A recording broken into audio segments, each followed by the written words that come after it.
আজকে এমন একটা দিনে সামনে রেখে আমরা উপস্থিত হয়েছি। ন্যাশনাল ডেমোক্রেটিক পার্টি এনডিপি প্রতিষ্ঠাতা চেয়ারম্যান মরহুম আনোয়ার জাহিদ সাহেবের মৃত্যুবার্ষিকী।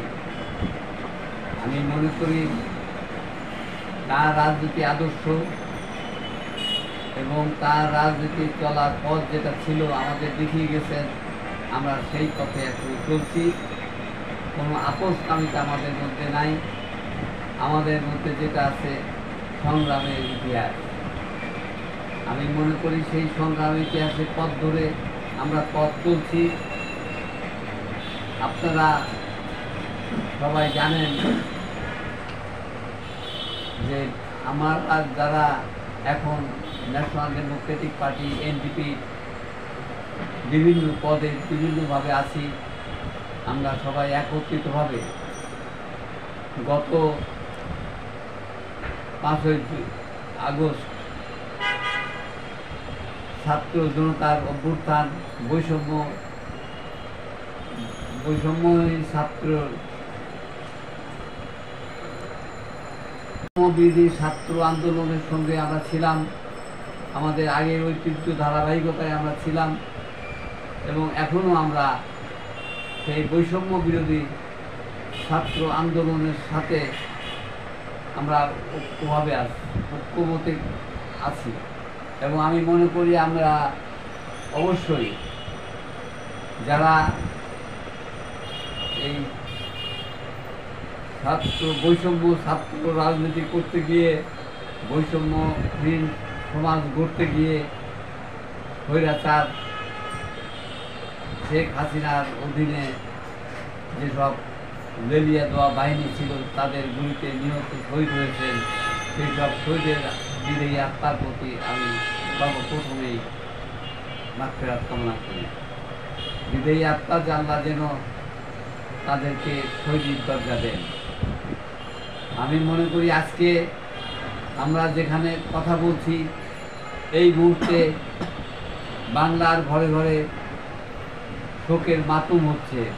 গতকালকেও গুলিবিদ্ধ অবস্থায় হাসপাতালে চিকিৎসাধীন অবস্থায় 2 জন মারা গেছেন।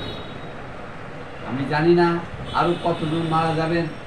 এই স্বৈরাচার গুলি করে ক্ষান্ত হননি, ওনারা হঠাৎ করে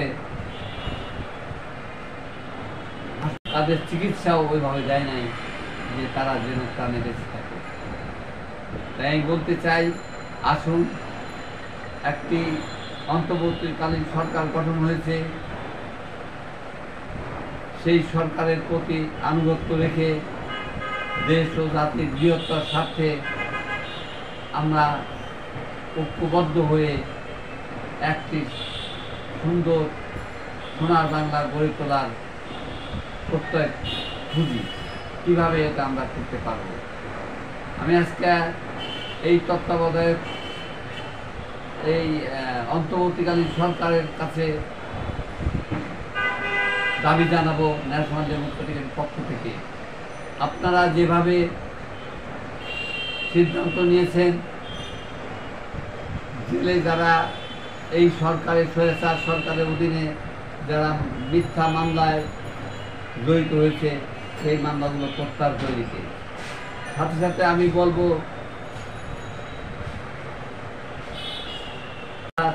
বিষয়ে তো আপনারা সবাই নিশ্চয়ই জানেন, বিডিআরের হত্যার সময় যারা চক্রান্ত করে আমাদের দেশের 57 জন সেনা কর্মকর্তাকে হত্যা করা হয়েছিল। আমরা আজ তার বিচার চাই। শুধু তাই সেই বিচার চাই না, আমরা যারা জেলখানায় বিনা বিচারে ঢুকছেন বছরের পর বছর, যারা অপরাধী না তাদেরকে আটকে রাখা হয়েছে, তাদেরকে অবিলম্বে মুক্তির ব্যবস্থা করতে হবে। আমরা ন্যাশনাল ডেমোক্রেটিক পার্টি এনডিপিএসকে মনে করি যে তাদের মুক্তির মাধ্যমেই আমরা এগিয়ে যাব এবং আমরা এটুকু বলতে পারি, এই সরকার অন্তর্বর্তীকালীন সরকার যেভাবে এগিয়ে যাচ্ছেন এই অন্তর্বর্তীকালীন সরকারে যিনি হাল ধরেছেন তিনি বিশ্বখ্যাত ডক্টর প্রফেসর ইউনূস সাহেব। আমরা তার প্রতি শ্রদ্ধা রেখে বলতে চাই, আপনি অবিলম্বে বিডিআর হত্যার বিষয়ে সাবেক তদন্ত কমিশন গঠন করে তদন্ত করে তাদের বিচারের ব্যবস্থা করব। আজকে একটা কথাই বলবো, আমরা যে যেখানে আছি আসুন, ক্ষমতা না, আমরা আগে এই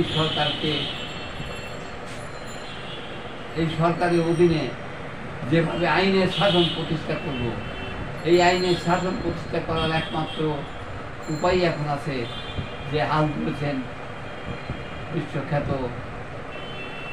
নোবেল বিজয়ী ডক্টর ইউনূস।